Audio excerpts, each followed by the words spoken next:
Right, magandang hapon, no? So isang video lang ipapaabot natin sa inyo ngayon mga kamukil. Ang laman ng video na to is ano ba yung mga dapat gagawin bago tayo magkasa ng porma, no? Bago tayo magkasa ng porma, ano ba yung mga pinaka-importanteng gawin? O, ibig ko sabihin, bago tayo magporma sa ating mga poste mga kamukil para preparation to buhos, ano-ano ba yung mga unang gawin, no? Kailangan gawin bago tayo makapagkasa ng porma doon sa ating bubuhusan na poste. So ito yung bubuhusan natin.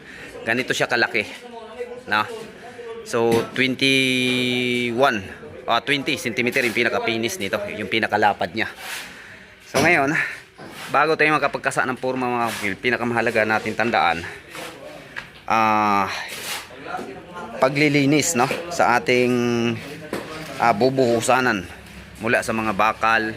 Yan, paglilinis ng mga bakal, kasi pag nagpa-file kasi tayo, hindi may iwasan, may mga dumidikit talaga dito, mga honeycomb na kung tawagin, no. So pag yun ay hindi nyo natanggal at nasama sa pabuhos yun, ang kinakapitan na inyo binubuhos ay hindi malakas po yun, meaning to si kulang yung tibay nya. Pero kapag yung buhos natin mga kamul rekta na makakapit dito sa mga bakal sa isang buhusan, 100% o 101% yung tibay na mahahanap natin. At pinaka-importante sa lahat, dito sa pinaka-ilalim, no, kailangan malinis to. Yan, kung napapansin nyo mga kamukil, binubuhusan ko pa ng tubig para magiging malinis talaga yung flooring. Yung mga kunting buhangin is matatanggal yun, no? Isa sa pinakamahalaga yun.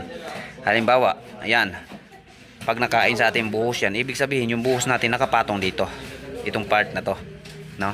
Pag umuuga yung isang parte at ang nakapundasyon doon ay hindi masyadong makapit, tanggal yan. Ganon din po sa pintura mga kamukila. So, walang pagkakaiba-kaiba pagka-usapang construction. Kalinisan ang isa sa magpabibigay ng tibay pag magbubuhos tayo. Okay, kana sa bligan sa nato ni Kuanlan, sulod siya lang dili asa tining tabla. Awas gid bay, no? Sige lang, pangitaan na to diskarte. Ang kuha na lang biloy, i-testing dog sulod be. Tanaw na to.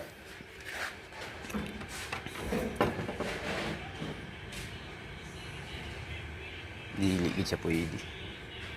Sige lang, tanaw na to naron. Ayan, hanapan natin ng ibang mga kamukila. So yung nabili ko kasing porma ay nagamit dun sa no, nahabol yung part na yun sa poste na yun. Kumpleto sana yung porma dito, kaso lang may isang binubuhusan doon na poste. So matatapos yun bukas, matatanggal na siya, magagamit na yun para dito, no? So hindi ako bumili ng maraming porma kasi kukunti lang mga kamukil yung bubuhusan natin. Pinaka-importante ito lang kana igo gyapon dili pawan lang. Okay, so yun po mga kamukil, isa sa pinakamahalaga, no? Ito, hindi pa nabuhusan ng tubig tulad nito, no?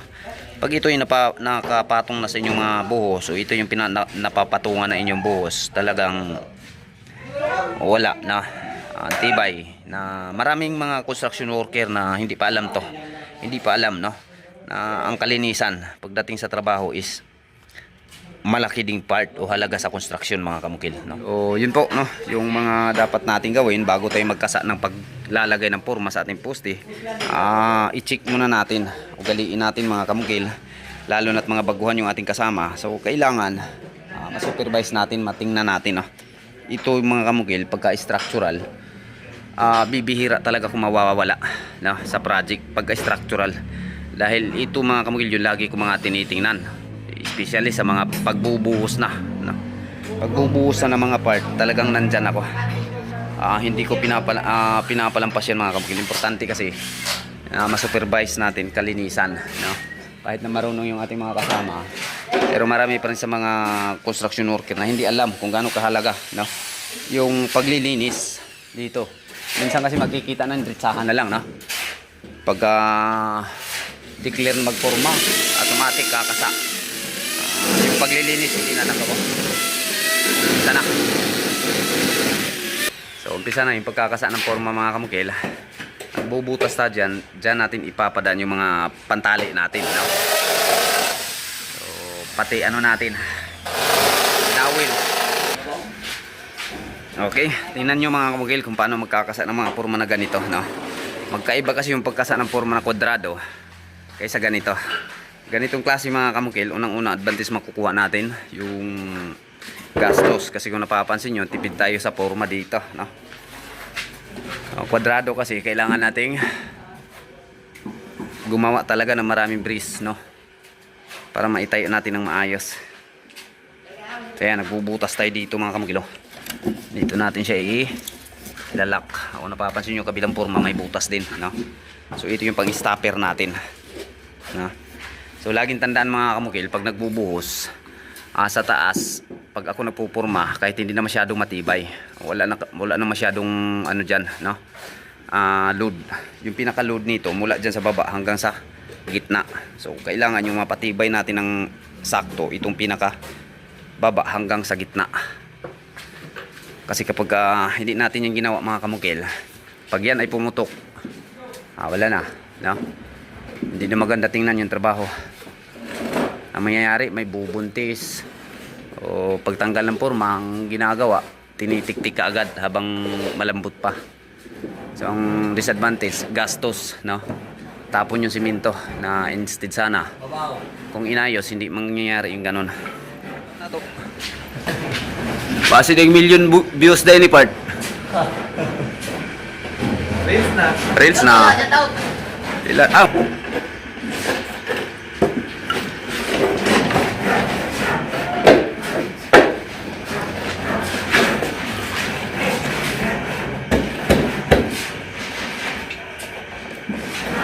Sabor na ko, sabor ko na.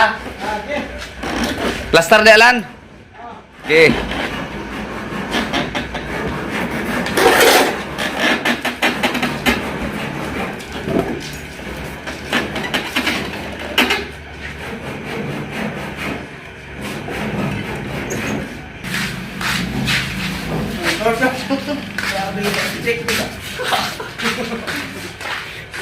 Uy, makawas na siya pagduga sa minasan. Kita nyo mga kamukil, napakatuwid. Pag plastering yan, wala nang layout yan. Kalis na lang yan. Ito din forma niya sa kabila. Yan lang.